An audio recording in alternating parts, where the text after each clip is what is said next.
नमस्कार दोस्तों, स्वागत है आपका रिंकेश पिरानी मेडिकल एजुकेशन में। दोस्तों आज का टॉपिक है एनल फिस्टुला। जैसे मैंने आपको कल के वीडियो में बताया था कि अभी हम लोग ने सीरीज शुरू किया है डाइजेस्टिव सिस्टम में होने वाले जो डिसीजेज हैं, जो कंडीशंस आती हैं, अलग अलग जो तकलीफ रहती है, उससे रिलेटेड हमने टॉपिक शुरू किया है। तो कल हमने एक टॉपिक जो है वो शुरू किया था, डायवर्टिकुलोसिस से पहली शुरुआत किया था, और दूसरा अभी हम देखते हैं कि एनल फिस्टुला। तो जिसे हिंदी में हम लोग कहते हैं कि भगंदर, है ना। आपने किसी का बोर्ड वगैरह देखा होगा कि भगंदर, पाइल्स वगैरह के जो इलाज वगैरह होते हैं। अब एनल फिस्टुला को पहले दो टर्म्स में हम लोग डिवाइड कर लेते हैं, एक तो एनल, दूसरा है फिस्टुला। तो ये जो आपको स्ट्रक्चर दिखाई दे रहा है, ये एक एनल का स्ट्रक्चर है जो डाइजेस्टिव सिस्टम का हम देखते हैं जहाँ से पाइप शुरू होता है, oesophagus, stomach, small intestine, large intestine, फिर आता है ये रेक्टम। ये जो पोर्शन आपको दिख रहा है सबसे लास्ट पोर्शन है, जो कि ये रेक्टम है, ये रेक्टम का लास्ट पोर्शन, और यहाँ से शुरू हुआ अपना एनस। ठीक है, तो जो सबसे लास्ट का जो एनस पोर्शन रहता है, यहाँ ये है पूरा उसका स्ट्रक्चर। ये रेक्टम के जो बाजू जो मसल्स रहते हैं, और ये जो हमारी दो टांगे हैं जिसे हम लोग थाया कह सकते हैं, यहाँ से बोन रहती है, और ये जो थाया मसल्स रहते हैं, और यहाँ पे ये फैट वगैरह जो रहता है, जो चर्बी हम लोग इसे कहते हैं, थाया एरिया पे रहती है। यहाँ पे आप देख सकते हैं कि दो मैंने दिया हुआ है, एक है इंटरनल स्फिंक्टर और एक है एक्सटर्नल स्फिंक्टर। तो इसके बारे में डिटेल मैंने डाइजेस्टिव सिस्टम जो मैंने बोर्ड पे समझाया था, मैंने काफी अच्छे से ही समझाया था कि इंटरनल स्फिंक्टर जो रहता है वो ऑटोनोमस रहता है, मतलब ये हमारे कंट्रोल में नहीं रहता है, लेकिन एक्सटर्नल स्फिंक्टर जो रहता है वो हमारे कंट्रोल में रहता है, लेकिन कुछ समय के लिए। जैसे हम लोग देखते हैं कि प्रेशर आता है कभी ज्यादा, या डायरिया वगैरह अगर होता है तो हमें काफी यहाँ पे प्रेशर महसूस होता है, तो जब तक हम लोग बाथरूम जाते नहीं हैं वहाँ पे एक्सक्रीशन करने के लिए, पोटी करने के लिए, तब तक हम कुछ समय के लिए होल्ड कर सकते हैं, जहाँ पे जो एक्सटर्नल स्फिंक्टर है वो कुछ समय के लिए हम लोग उसे कंट्रोल कर सकते हैं, पर ये लॉन्ग टर्म हम लोग कंट्रोल नहीं कर सकते। तो डिटेल अगर आपको समझना है तो डाइजेस्टिव सिस्टम में मैंने काफी अच्छे से इसे समझाया हुआ है। और ये आपको जैसे मैंने आपको दिया है, एनस दिया हुआ है, ये फिस्टुला ट्रैक, और ये पेराइनल एब्सेस, और ये एक्सटर्नल ट्रैक। तो एक एक टर्म का हम लोग क्लियर करते हुए चलेंगे। ये एनल स्ट्रक्चर जो रहता है, तो इसे ये हो गया एक एनल स्ट्रक्चर। और अभी देखते हैं कि फिस्टुला क्या है, एक एबनॉर्मल पैसेज है, मतलब नॉर्मल पैसेज नहीं। जैसे कि ये एक ट्रैक जो है, ये रेक्टम हो गया, इस पे ये एनस हो गया, ये एक ट्रैक है, तो ये नॉर्मल ट्रैक है।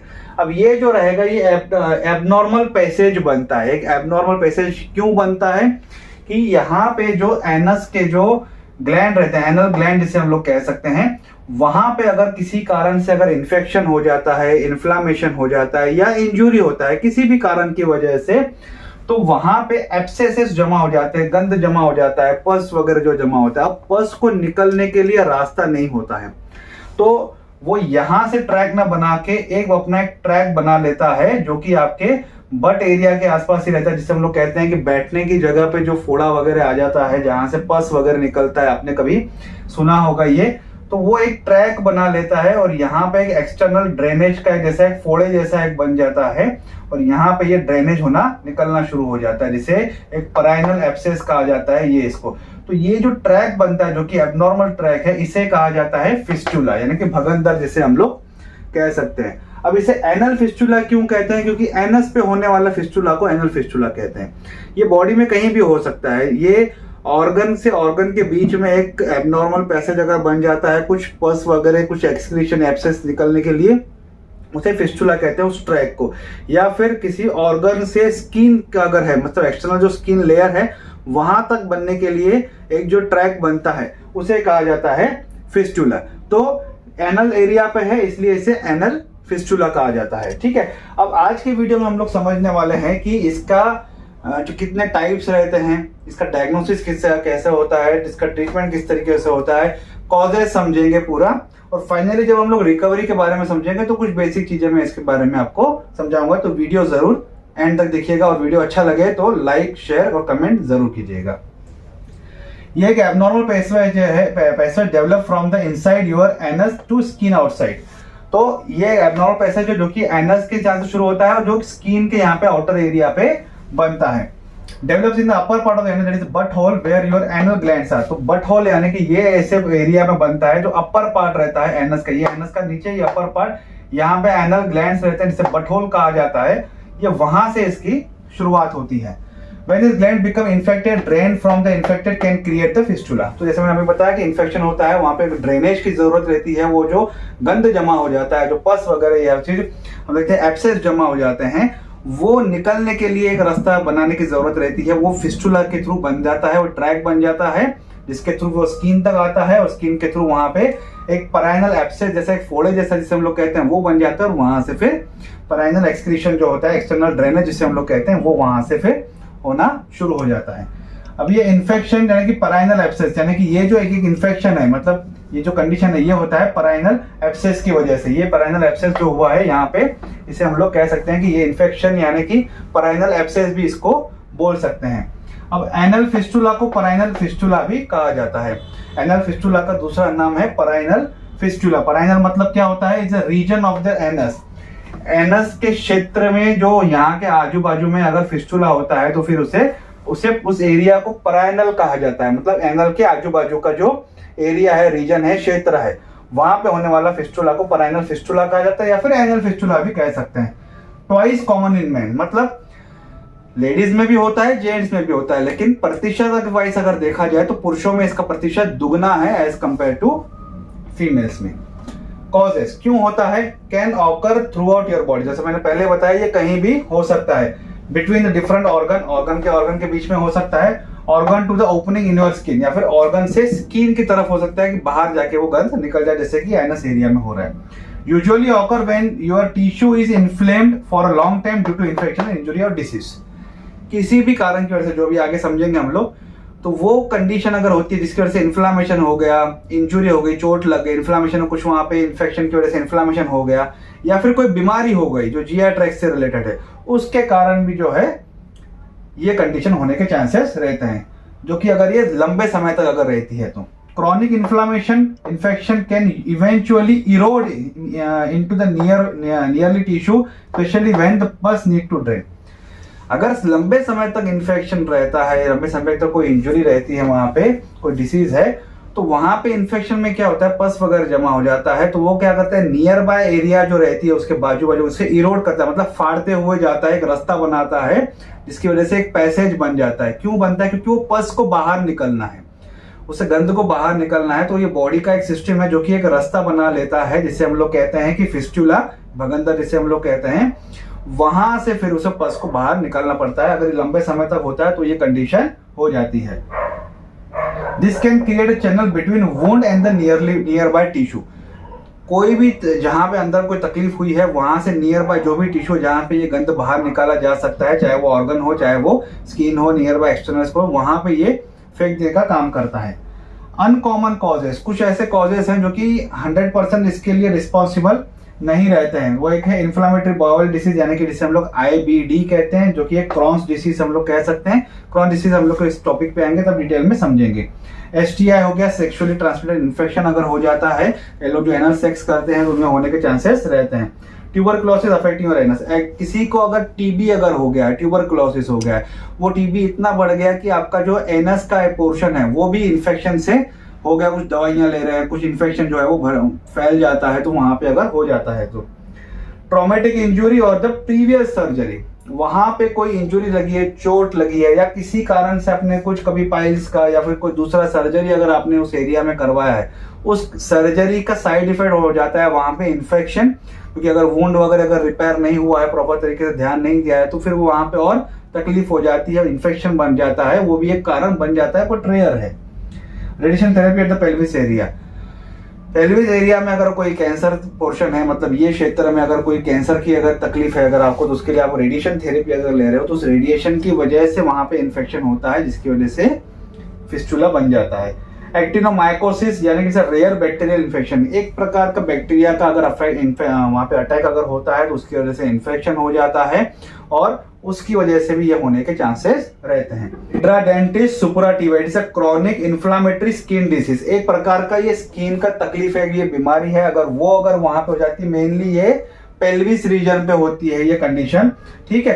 तो वहां पे अगर ये कंडीशन अगर होती है तो जिसकी वजह से क्या होता है कि ये फिस्टुला होने के चांसेस बढ़ जाते हैं। Complication if untreated for long time, अगर आप इसे ध्यान नहीं दे रहे हो, पहली बात तो ये कंडीशन सेल्फ ट्रीटिंग नहीं है, मतलब आप जैसे छोड़ दोगे कुछ थोड़ा बहुत उसे लेप लगा लिया, तेल लगा लोगे या फिर कोई एंटीबायोटिक लगा लोगे, थोड़ा समय आपको लगेगा ठीक हो जाएगा, तो ऐसी कंडीशन नहीं है। इसे ध्यान देना पड़ता है और जड़ से निकालना जरूरी रहता है, ताकि जो इंजुरी इन्फेक्शन हुआ है, जो फिस्टुला हुआ है, जो तकलीफ हुई है, उसे जड़ से निकाला जाए। तो ये कॉम्प्लिकेशन बढ़ जाती है अगर आप इसको लॉन्ग टर्म के लिए अगर आप ध्यान नहीं देते हो, अगर लॉन्ग टर्म में तकलीफ होती है, अगर आप उसे प्रॉपर तरीके से ट्रीट नहीं करते हो, तो इंजुरी इन्फेक्शन बढ़ने के चांसेस रहते हैं। तो किस तरीके से रहते हैं? एक तो है परसिस्टेंट इन्फेक्शन, मतलब अगर आपको ये इन्फेक्शन हो गया है, किसी व्यक्ति को अगर ये इन्फेक्शन हुआ है, तो ये साइकिल जैसा चलेगा। मतलब आपको कुछ समय के लिए आपको लगेगा कि आपने थोड़ा वो ट्रीटमेंट ले लिया, आपका ठीक हो गया, उसका जो एक्सटर्नल पैसेज है वो क्लोज हो गया, आपको ठीक लगेगा। वापस कुछ समय के बाद एक साइकिल होके वो आएगा। वो इन्फेक्शन अगर 100% ट्रीट नहीं हुआ है तो वो वापस आएगा, तो उसे कहा जाता है परसिस्टेंट इन्फेक्शन। अगर ये ऐसे अनट्रीट करते हैं तो उसकी लेवल बताई गई है कि अगर उसे अनट्रीट करते हैं तो पहले क्या होगा, फिर बाद में क्या होगा, फिर लास्ट में क्या होने के चांसेस है। तो पहला है परसिस्टेंट इन्फेक्शन। एक है फिस्टुला एक्सटेंशन। फिस्टुला एक्सटेंशन क्या मतलब? न्यू डायरेक्शन ब्रांचेस ओपनिंग हो जाती है। मतलब ये क्या हो गया कि यहाँ पे एक फिस्टुला बन गया, आपने इसको ध्यान नहीं दिया, इसकी एक ब्रांच बन गई, इसकी एक इधर से ब्रांच बन गई, इधर हो गया, इधर हो गया, तो आपको यहाँ पे कई प्रकार के एब्सेसेस, एक्सटर्नल ड्रेनेज, यानी कि एक ड्रेनेज है, यहाँ पे 2-3 ड्रेनेजेस हो जाएंगे, 4-5 ड्रेनेजेस जो है वो हो जाएंगे, तो उसे कहा जाता है फिस्टुला एक्सटेंशन। है फिस्टुला अपना ब्रांचेस बढ़ा रहा है, नई ओपनिंग जो है वो बढ़ाना शुरू कर देता है। तीसरा है anal cancer, if untreated for long time. लंबे समय तक आप उसे ट्रीट ही नहीं कर रहे हो, ध्यान ही नहीं दे रहे हो, भाई ठीक है थोड़ा बहुत दवाई लेके कर लो, जिसने जो बोल दिया कर लो, क्योंकि पैसा लगता है। कि मेन बात ये है कि इस तरह के कंडीशन जो है, अगर पुरुष बोलो या स्त्री बोलो, ये खुल के बता ही नहीं पाती हैं, क्योंकि शर्म की वजह से, है ना, एम्बेरसमेंट होती है कि डॉक्टर अगर चेक करता है तो हमारे गुप्तांग जो इसे हम लोग कहते हैं, तो इस शर्म की वजह से वो तकलीफ और बढ़ती जाती है और फाइनल हो जाता है आपको कैंसर। तो उस शर्म की वजह से ये कंडीशन बढ़ने के चांसेस रह जाते हैं। अगर आपको ऐसी तकलीफ है, अगर आप फीमेल हैं, तो बेटर है कि आप किसी गायनेकोलॉजिस्ट के साथ कंसल्ट कर रहे हैं, और उनके जो कांटेक्ट वाले हैं, जो आपको लगता है कि भाई आपको सही तरीके से ट्रीट कर सकते हैं, उन्हें आप कांटेक्ट करें। अगर पुरुषों में ये समस्या होती है तो आप पहले आप जो ये रहते हैं, मतलब मेल गायनेकोलॉजिस्ट रहते हैं, अब उनसे कांसल्ट कीजिए। जरूरी नहीं कि गायनेकोलॉजिस्ट जो रहेगा वो डॉक्टर के, वो आप एटलीस्ट उनसे काउंसलिंग तो कर सकते हैं, बातचीत तो कर सकते हैं, तो फिर वो आपको सही डायरेक्शन दे सकते हैं। टाइप ऑफ एनल फिस्टुला, उसके कितने प्रकार है? अब ये जो प्रकार है ये आपके लिए नहीं है, ये जो डॉक्टर ट्रीट करते हैं उन्होंने बनाया, जो रिसर्चर्स ने हैं उनको क्लासिफाइड किया गया है, ताकि डॉक्टर को ट्रीटमेंट करने के लिए आसानी जाए। तो अगर आपको ये हुआ है तो आपको जरूरी नहीं ध्यान रखना कि मुझे ऐसा हुआ है, मुझे ऐसा हुआ है, ये सिर्फ आपकी जानकारी के लिए है कि होता क्या है उसमें। Classify by where they are located in relation to your anal sphincter muscle. ये दो इंटरनल एक्सटर्नल है, नहीं इस यहाँ पे हुआ है, यहाँ पे हुआ है, इसके बीच में हुआ है, एग्जैक्टली हुआ कहाँ है, उस हिसाब से इसको क्लासिफाइड किया गया है, उस हिसाब से इसको कैटेगराइज किया गया है। एक है इंटरस्फिंक्टर एनल फिस्टुला, यानी कि जो इंटरनल पोर्शन का है, इंटरनल स्फिंक्टर है, वहां पे ये फिस्टुला होता है और वहां से फिर निकलता है, ठीक है। तो ये ऊपर की तरफ जो आपको दिखाया डायग्राम में, ये वैसा है। ट्रांसफिंक्टर फिस्टुला मतलब क्या होता है?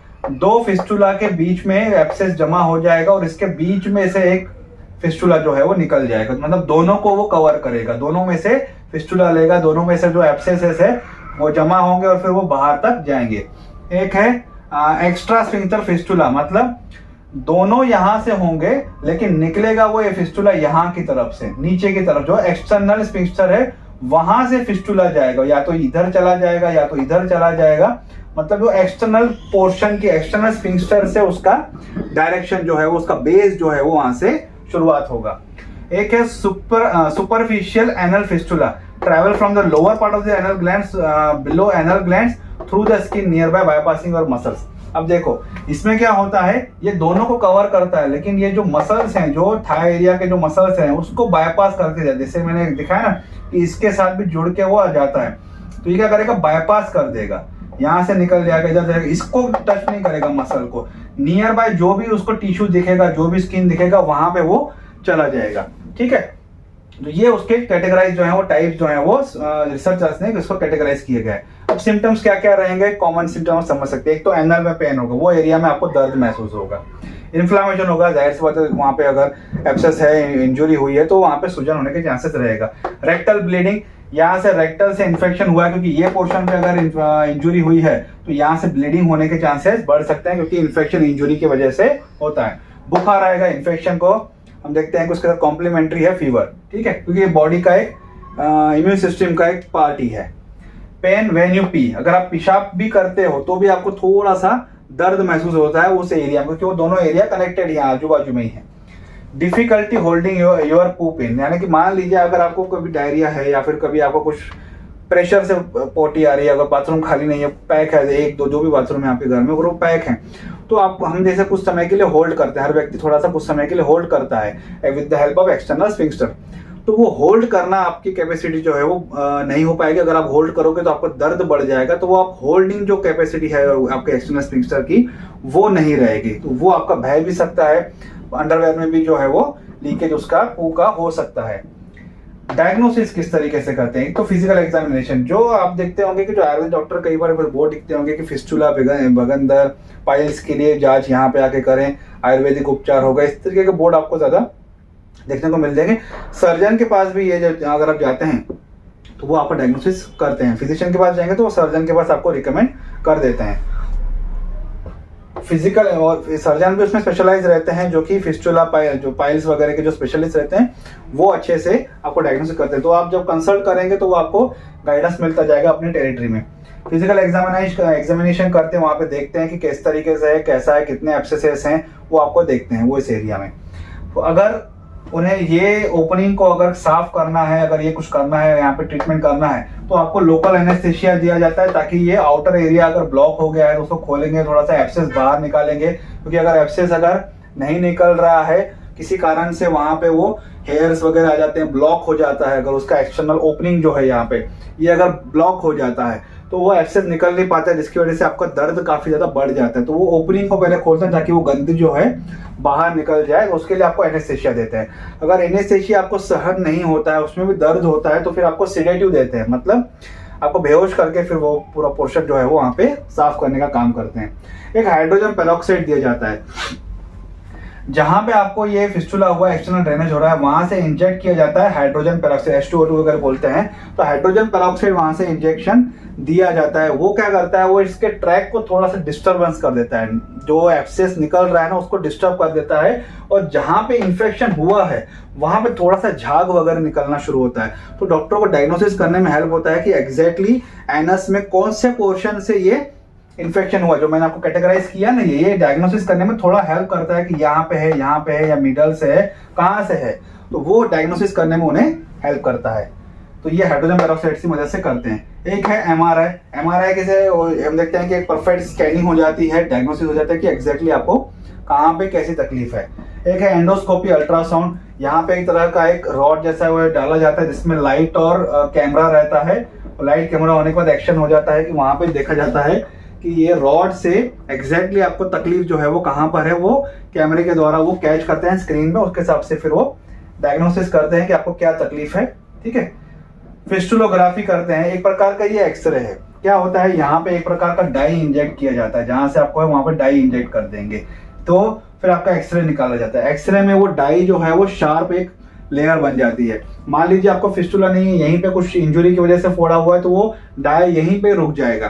तो और अगर आपको फिस्टुला हुआ है तो वो डाई पूरा एक पाइप जैसा है, आपको एक पेंसिल के जैसी जो बनी हुई है, ये इस तरीके से एक्सरे में इस तरीके से एक लेयर या एक जहां से जैसा भी होगा वो इस तरीके से लेयर जो है वो आप एक्सरे में दिखाई देगी, जिससे डॉक्टर को डायग्नोसिस करने में हेल्प होता है। तो वो डाई की मदद से करते थे, जिससे फिस्टुलोग्राफी कहते हैं, ठीक है।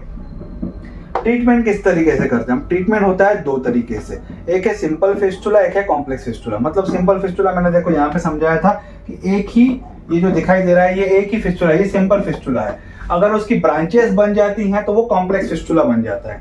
तो सिंपल फिस्टुला अगर डायग्नोस हो जाता है आपको कि सिंपल फिस्टुला है, तो फिर इसका सिंगल ब्रांच मतलब है, तो वन एंड डन प्रोसीजर होती है, मतलब फिस्टुलोटॉमी हो जाती है, मतलब उसे रिमूव करने का रहता है। वन एंड डन प्रोसीजर रहती है, आपको वहां पर जैसे डायग्नोसिस हो गया उसके बेस पे इसको फ्लैप लगा दिया जाता है, उसको कट किया जाता है, इसको एक्सेस को पूरा निकाला जाता है और इसको बाहर पूरा निकाला जाता है। जो इसकी जो फिस्टुला एक जो लेयर बन गई है उससे पूरा बाहर निकाला जाता है, ट्रीटमेंट दिया जाता है, एंटीबायोटिक्स वगैरह दिए जाते हैं आपको, जो और जहाँ से इन्फेक्शन हुआ है फिर उसके ट्रीट किया जाता है और बाहर भी आपको ड्रेसिंग वगैरह लगाई जाती है। तो ये एक सिंपल प्रोसीजर है, 1 एंड डन प्रोसीजर है, एक दिन में आपका वो प्रोसीजर हो जाता है। कॉम्प्लेक्स फिस्टुला हो जाता है तो उसको अगर मल्टीपल ब्रांचेस अगर बन गई तो उसे ट्रीट करने के लिए 2-3 तरीके हैं। सबसे पहला जो है, सबसे कॉमन जो इस्तेमाल किया जाता है वो है सेटॉन ड्रेन। सेटॉन ड्रेन में क्या होता है, एक अनएब्जॉर्ब थ्रेड इस्तेमाल किए जाते हैं। मतलब मान लीजिए ये अगर मेन ब्रांच है और इसकी अगर ऐसे अलग अलग ब्रांचेस निकल रही हैं तो क्या किया जाता है, यहाँ पे एक थ्रेड बांध दिया जाता है यहाँ पे, ठीक है, जिसकी वजह से क्या होता है कि ये जो एब्सेस है यहाँ से निकल जाएगा, यहाँ से निकल जाएगा, यहाँ से निकल, फिर धीरे धीरे ये ड्राई होना शुरू हो जाएगा, ये सूखना जो है वो शुरू हो जाएगा। तो अब ये फिर क्या किया जाता है, फिर इसे निकाल दिया जाता है, इसे निकाल दिया जाता है, इसे निकाल दिया जाता है और ये थ्रेड को भी निकाल दिया जाता है। ये अनएब्सॉर्ब जो है थ्रेड्स रहते हैं, फिर ये थ्रेड्स को भी निकाला जाता है। फिर एक अब बन गया ये सीधा, अब ये निकल गया, ये निकल गया और ये निकल गया, तो अब ये रह गया सीधा फिस्टुला। तो अब ये क्या हो गया, सिंपल फिस्टुला में। तो सिंपल फिस्टुला में क्या करेगा, फिस्टुलोटॉमी करके वैसे ही फ्लैप लगा के उसे निकाल दिया जाएगा। तो ये लगभग सबसे ज्यादा प्रोसीजर जो अपनाई जाती है सेटॉन ड्रेन जिसे हम लोग कहते हैं। एक है एंडोरेक्टल एडवांसमेंट फ्लैप, तो इसमें एक प्रकार का फ्लैप जो है यहाँ पे इस्तेमाल किया जाता है। यहाँ पे एक फ्लैप लगा दिया जाता है, यहाँ पे फिर ड्रेनेज करके उसे निकाला जाता है, फिर यहाँ पे जो इन्फेक्शन हुआ है उसको ट्रीटमेंट किया जाता है और इसको फिर धीरे धीरे फिर निकाल दिया जाता है। लेकिन इसके सक्सेस के चांसेस 70% है, ठीक है। एक है LIFT यानी कि लिगेशन ऑफ इंटरस्फिंक्टर फिस्टुलर ट्रैक्ट। तो इंटरस्फिंक्टर मैंने आपको यहाँ पे बताया था कि यहाँ पे अगर हुआ है दोनों स्फिंक्टर के बीच में, तो यहाँ पे और यहाँ पे दोनों स्फिंक्टर के बीच में अगर ट्रैक बन गया है तो उस ट्रैक को पहले बंद किया जाता है और फिर उस इन्फेक्शन को ट्रीट किया जाता है और ताकि फिर फाइनली जो फिस्टुला जो है फिर फिस्टुला को ट्रीट किया जाता है विद द हेल्प ऑफ फिस्टुलोटॉमी। तो ये अलग अलग प्रोसीजर है, लेकिन ये जो दूसरी और तीसरी प्रोसीजर है इसके सक्सेस के चांसेस 60-70% चांसेस हैं सक्सेस से, ठीक है। वो वापस रिकरिंग होने के चांसेस बढ़ जाते हैं। तो रिस्क क्या है एनल सर्जरी का, सबसे पहले एक चीज समझ लीजिए कि इसका ट्रीटमेंट जो है, इसका ट्रीटमेंट सिर्फ एक ही है, वो है सर्जरी, ठीक है। सर्जरी से ही इसे ट्रीट किया जाता है। तो एनल सर्जरी जो है इसका क्या रहेगा, अगर मान लीजिए एनल सर्जरी करते हैं तो उन्होंने कौन सा प्रोसीजर किया है, उसके साइड इफेक्ट होने के चांसेस रहते हैं। एक तो है रिकरिंग इन्फेक्शन यानी कि वो वापस आने के चांसेस रहता है। एक है रिकरिंग फिस्टुला, फिस्टुला अगर निकाल दिया गया तो फिस्टुला का वापस आने के चांसेस है अगर कुछ इन्फेक्शन अगर वापस वहां पे हो गया है तो। एक है फीकल इनकॉन्टिनेंसी। मतलब क्या फीकल इनकॉन्टिनेंसी का, जो मोमेंट है आपकी फीकल, मान लीजिए कि गैस भी निकलती है और हम देखते हैं कि जो पू अगर निकलता है तो जैसे मैंने कहा कि उसे हम होल्ड करते हैं। मान लीजिए मुझे अभी गैस आ रहा है तो मैं अगर 4 लोग बैठे हैं तो मैं अपनी गैस को कंट्रोल कर लेता हूँ, थोड़ी देर उड़ के जाता हूँ बाहर, कहीं जो है वो गैसेस जो है वो निकाल देता हूँ। तो वो जो रोकने की जो कैपेसिटी है जो आपकी जो है वो नहीं रहती है। मतलब आपको अगर गैसेस हैं तो वो अपने आप गैसेस निकल जाएगी, आप उसे होल्ड करने की जो कैपेसिटी है ना वो आपके हाथ से निकल जाती है। तो ये उसका एक रिस्क बन जाता है सर्जरी का, क्योंकि वहां के जो मसल्स हैं सर्जरी के कारण, जो स्फिंक्टर है मसल्स है दूसरे, वो डिस्टर्ब हो जाते हैं, उनका जो एक नेचुरल फंक्शनिंग है वो डिस्टर्ब हो जाता है।